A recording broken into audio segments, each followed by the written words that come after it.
Hi viewers, welcome to Just Cook. Ven Pongal எப்படி செய்யறதுன்னு பார்க்கலாம். இந்த சேனலை சப்ஸ்கிரைப் பண்ணாதவங்க வீடியோ கீழே இருக்கிற சப்ஸ்கிரைப் பட்டனையும் பிரஸ் பண்ணுங்க. பக்கத்தில் இருக்கிற பெல் பட்டனையும் பிரஸ் பண்ணிக்கோங்க.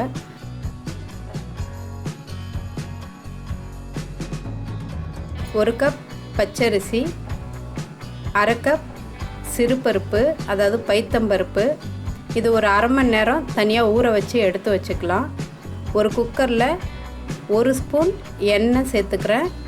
ஒரு 3லேருந்து ஒரு 4-5 ஸ்பூன் வரைக்கும் நெய் சேர்த்துக்கலாம். இந்த நெய் வந்துட்டு நம்ம முன்னாடியே சேர்த்து தாளிக்கிறதுனால பொங்கலை அந்த பொங்கல் வந்துட்டு கொஞ்சம் நேரம் இருந்து வெயிட் பண்ணி சாப்பிட்டா கூட ரொம்ப சாஃப்டாகவே ஹார்டாகாமல் ரொம்பவே நல்லாயிருக்கும். அதனால தான் ஃபஸ்ட்டே தாளிச்சிடுறோம்.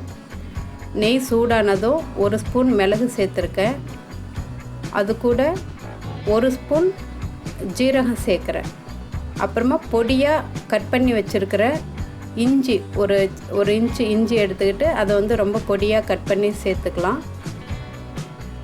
ஒரு 10லேருந்து 15 வரைக்கும் முந்திரி சேர்த்துக்கலாம். முந்திரி கொஞ்சம் செவந்ததும் ஒரு கத்து கருவேப்பிலை.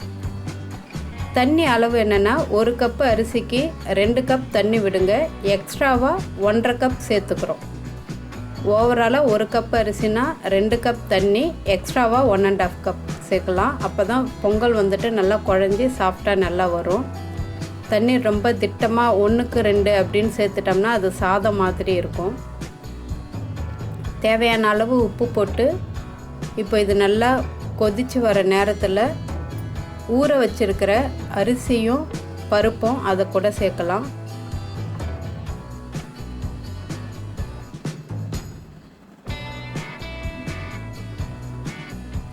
உப்போட பதம் மட்டும் பார்த்துக்கோங்க. இப்போ தண்ணி வந்துட்டு நல்லா கொதிக்கட்டும். உடனே குக்கரை நம்ம மூடிட வேண்டாம். இந்த அரிசியும் தண்ணியுமா நல்லா சேர்ந்து கொஞ்சம் வரும்போது தான் நம்ம க்ளோஸ் பண்ணி ஒரே ஒரு விசில் வைக்க போகிறோம். இப்போவே வந்துட்டு விசில் போட்டு மூடி விசில் வச்சிட்டோம்னா அதில் நெய், எண்ணெய், அந்த தண்ணிலாம் வந்துட்டு வெளியில் வந்துடும். அது விசில் வரும்போது இந்த மாதிரி ஸ்டேஜில் இப்போ அரிசியும் தண்ணியுமா வர ஸ்டேஜில் குக்கரை மூடிட்டு ஒரு விசில் வச்சு ஒரு 5 மினிட்ஸ் சிம்மில் வச்சு ஆஃப் பண்ணிங்கன்னா நல்லா வெந்து வந்துடும். இப்போ பார்த்திங்கன்னா நல்லா வெந்து வந்துருச்சு. அதை நல்லா ஒரு கரண்டியால் நல்லா குழச்சி விட்டுக்கலாம் பொங்கலை. இப்போ பார்த்திங்கன்னா தெரியும், அது நல்லா குழைக்கும் போதே நல்லா சாஃப்டாக நல்லா கொலன்னே இருக்குது பொங்கல் பார்க்குறதுக்கு. இந்த வீடியோஸ் உங்களுக்கு பிடிச்சதுன்னா லைக் பண்ணுங்கள், ஷேர் பண்ணுங்கள், சப்ஸ்கிரைப் பண்ணுங்கள்.